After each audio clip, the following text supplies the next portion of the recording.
Ellen lived in full prosperity from childhood. A nice house, expensive clothes, and regular trips to rest.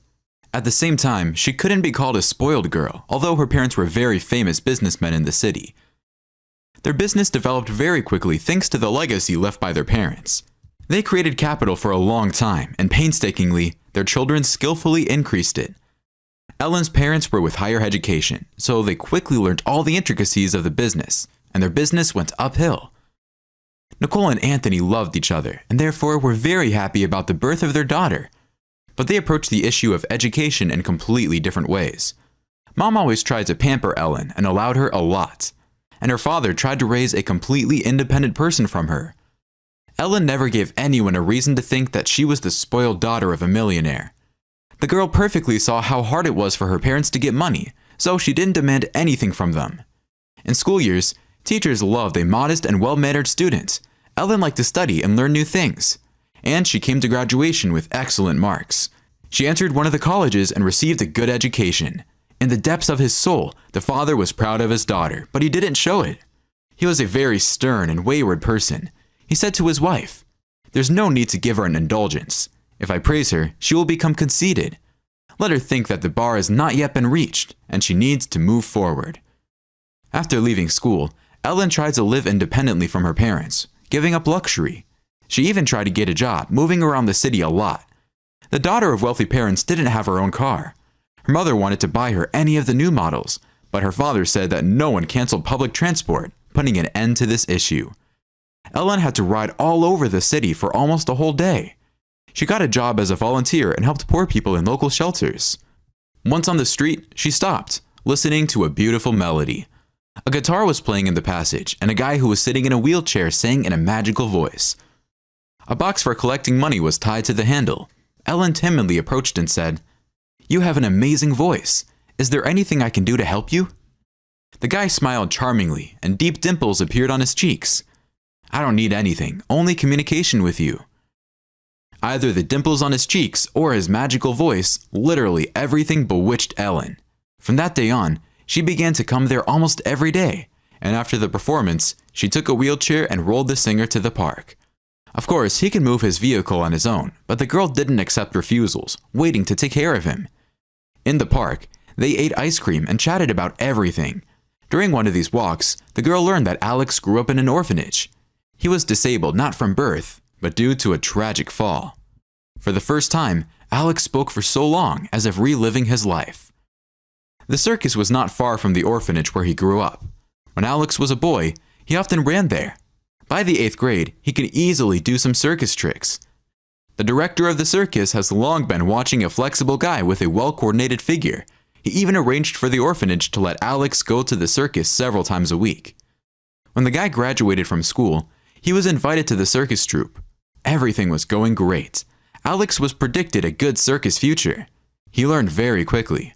The audience was looking forward to a handsome young man in a beautiful suit who performed miracles under the dome.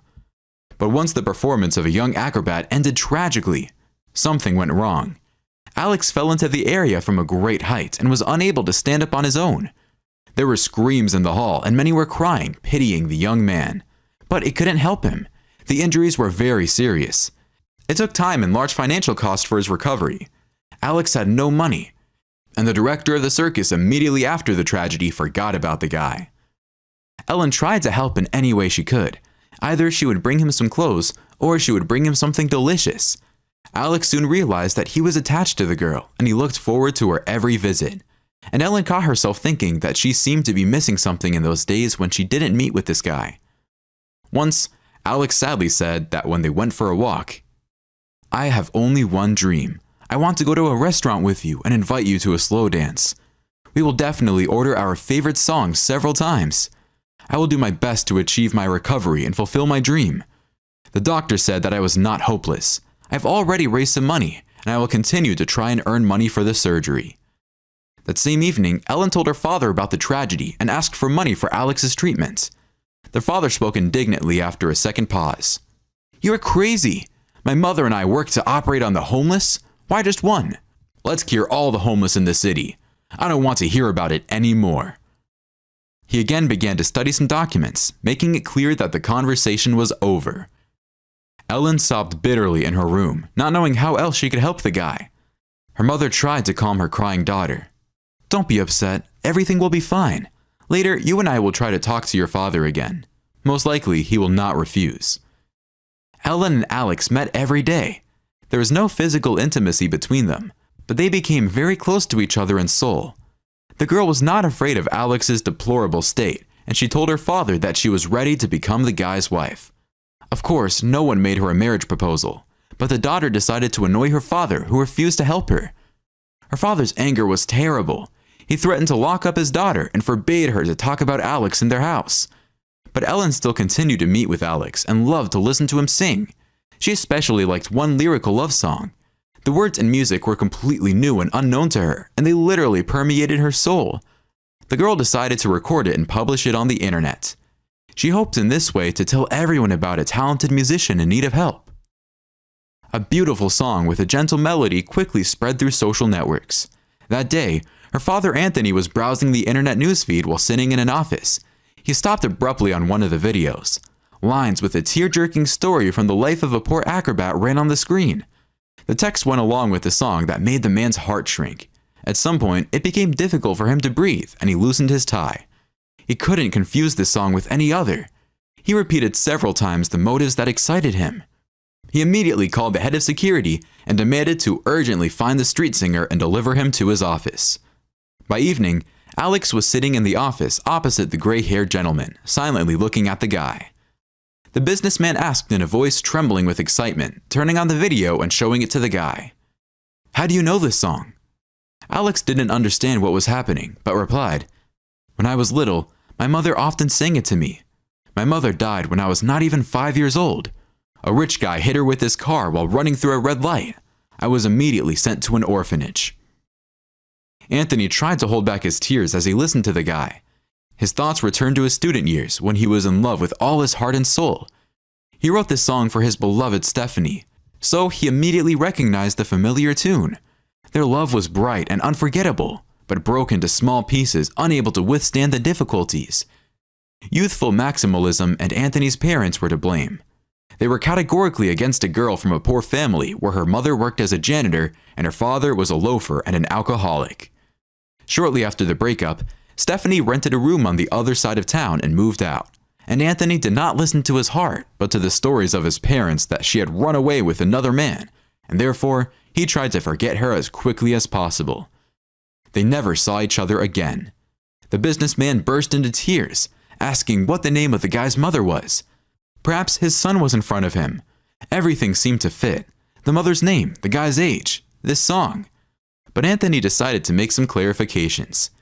He went to ask for basic information at the orphanage where Alex was raised.